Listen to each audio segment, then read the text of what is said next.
ciidamada xoogga dalka waxay goob kasta ka wadaan ololo ballaaran oo lagu sifaynayo cadowga al-shabaab sida jubbooyinka koonfur galbeed hirshabeelle galmudug ilaa puntland intaba waxaa ka socda sifayn aan sifaynayna ciidanka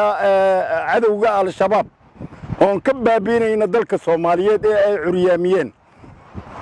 cabsi geliyeen shacabka soomaaliyeed hantidooda naftooda iyo hantidoodaba waa cadow dhiig miirato ah cadowgaas asaga ah waxaan jecelnahay sanadka inta ka dhiman inaan ku soo afjari doonno hadduu ilaahay idmo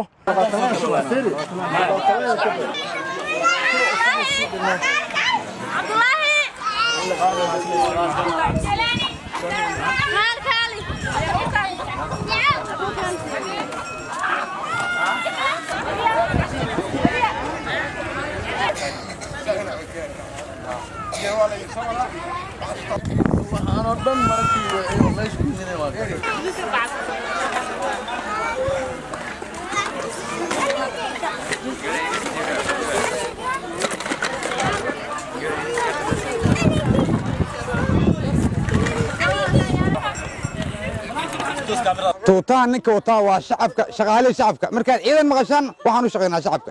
waana la soo dhaariyay kitaabaan soo marnay inaan shacabkeena u dagaalanno inaan cadowga kala dagaalanno inaan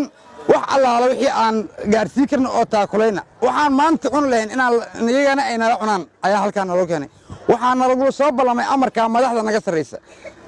madaxweynaha ugu sarreeya ra'iisul wasaaraha ku xiga taliyaha xoogga ciidamada ku xiga amaanduulka ciidamada oo haddana wata ayaa ku xiga waxaan ballantii naan soo qaadno waxay ahayd inaan shacabka gacmo furan ku soo dhaweyno cadowga kala dagaalanno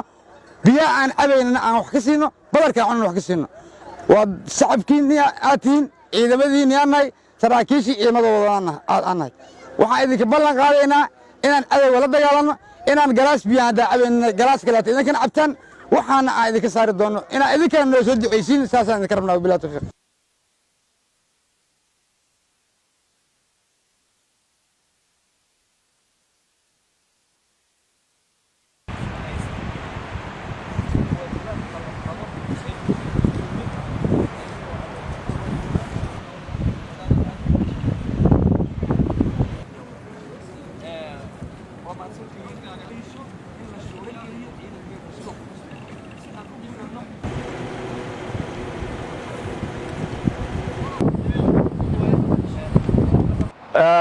dagaalka aad maqasheen ee ka dhacay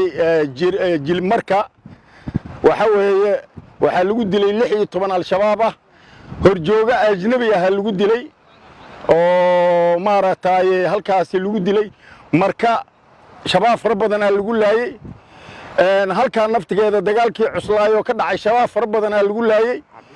maxaabiisaan ka qabanay marka oo fara badan oo al-shabaab ah hadda qaaraan ka qabanay halkaan oo gudbinay marka waqti kastaba waan qabanaa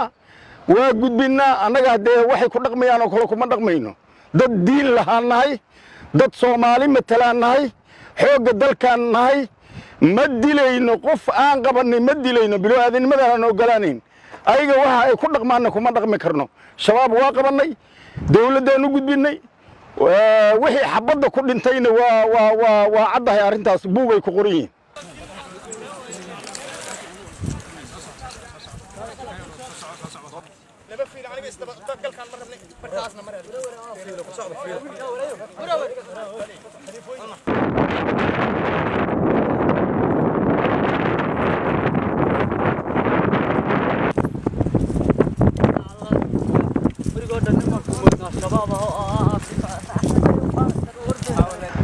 ninkaas wuxuu ahay nimankii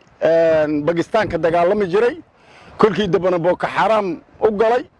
wuxuu ahaa waxaa la yiraahdaa Naasir al-Jaabiri